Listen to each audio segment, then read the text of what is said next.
Good morning. How are you doing? How have things been? Happy Valentine's Day, by the way. Hope you've got a Valentine to celebrate it with. Whether you have somebody or not, have a happy day. Have that relationship with yourself that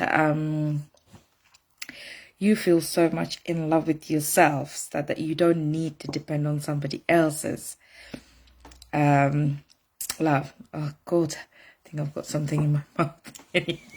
How are things? I am here today not to actually talk about Valentine's Day. I just wanted to share some thoughts on good mother, bad mother complex. Don't we all try to be a good mother always? And then if I tell you I'm going to help you to become a good mother, or if somebody comes and tells me I'm going to help you become a good mother, I want you to be a good mother, I'd be pissed off, you know. I will completely dismiss those people who are trying to tell me to be a good mother. It'll get my defense up, wouldn't it? Why would anybody come and tell me how to be a good mother? Okay, I think I know I am a good mother already. I might have moments where I feel guilty. I might have moments where I lose my shit. But regardless, I know I'm a good mother. And I have to say that when I was doing teaching, I fell into this trap as well. Good mother, bad mother complex. I fell into the trap. I fell into the social construct of good and bad. Because deep down, we're all good mothers, aren't we? Good parents. We're all good parents. And I'm excluding situations where there is substance abuse and there is child abuse going on because of that substance and all the other things. Any context that involves child abuse, I'm excluding that, okay? Because that's a different matter.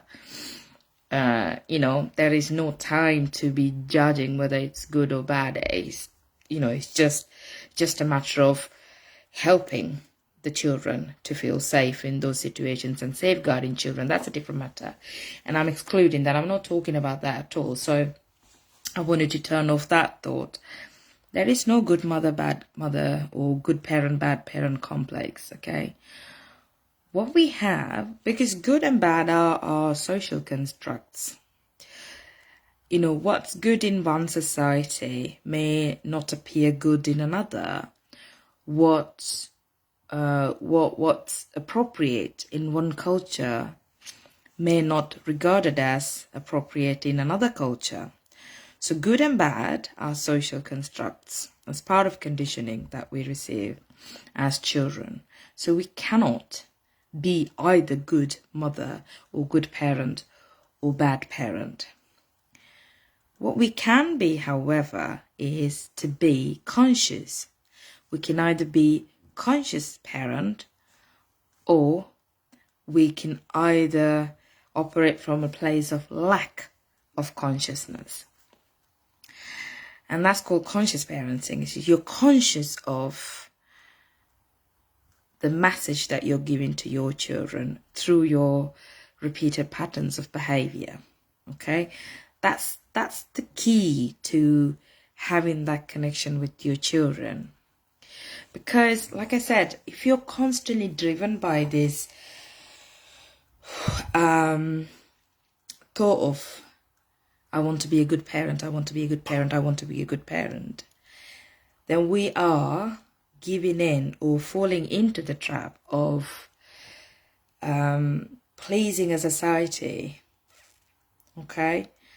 Sometimes some of the things that, but when you are coming from a place of consciousness, then you become really aware of what's needed in that moment to connect with your child. I think I've probably touched on this a few times when I did when my lives earlier.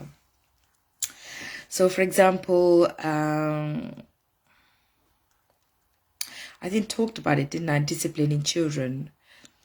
You know, when we discipline, when so we can't fall into the trap of good parent and bad parent, because like I said, it is a social construct. And when we keep driving ourselves to be trapped in this, I want to be a good parent, I want to be I don't want to be a bad parent, then we follow the social norms and the rules prepared by somebody else. And we cannot go right with those rules because they don't suit us. They're not individually catered. The social norms aren't individually catered. And that's why when we feel trapped in the good parent, bad parent conundrum, really, we end up disconnecting with our children because we are constantly in that drive of pleasing the society, to be the good parent, to stay away from being bad parent. The thing is, though, when that happens, which is why we end up having these struggles and battles with especially teenagers because we cannot create another mini me. My child is not a mini me. My child, in her own rights, is an individual person. So when I come from this drive of I want to be the good parent, and what I end up doing is passing down these social constructs and the conditioning to my child without allowing her to flourish in her own self, and to understand and interpret things.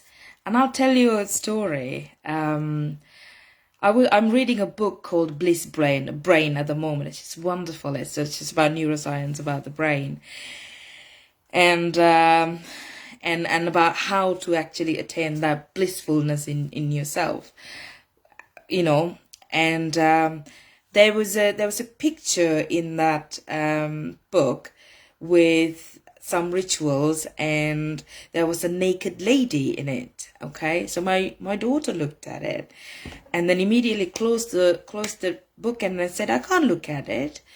And I asked, why can't you? And she said, well, there's a naked person in it. There's a naked lady in it. I said, okay, so what stops you from looking at the picture? And it's an old painting, by the way. It's an old painting, and of some rituals. And I was just talking about the rituals. And she then said, no, because if I look at it, I feel like I'm a bad person. And if I don't look at it, I feel like the painter is a bad person. I was like, interesting. So my coaching head is like, exploding with questions. I was like, oh my God, this is such a conundrum. I have to explore this. And she could obviously sense the next questions or the next conversation that was coming. And she turned around to me and said, yeah, don't try to change my thinking, mommy. And she just casually dropped it, and then she moved on. And see, this is the good and the bad, because she's 9 and I'm a very open person, but she's already connected the nakedness with some sort of a bad thing, which it isn't. So when you're trying to be the good person or good parent, you're trying to, either disprove or prove something to your child in your conversations. And sometimes you've got to allow your children to sort of grow up and figure these things out themselves.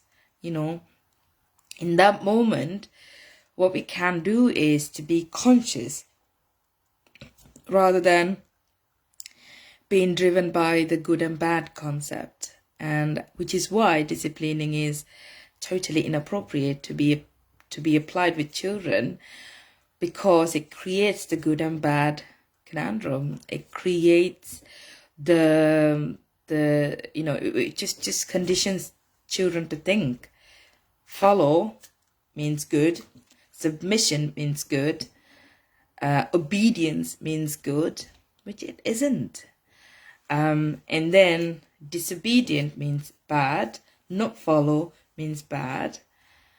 If you look at all the successful people who are thought leaders, who are multi-million pound business owners, they're not followers, they're leaders. They've not come back from a place of feeling conditioned to think this is good, this is bad. There's something called ethical and unethical. We'll think about it later. But I just wanted to say, no, you're all a good parent. What we might be lacking is the consciousness. But consciousness will take us a long way in terms of connecting with our children. That's my thought for today. Have a happy Valentine's Day. If you don't have anybody to celebrate that with, celebrate it with yourself. Be in love with yourself every day. Okay, not just one day, not just a assigned day, just every day. Have a great day. Take care. Bye-bye.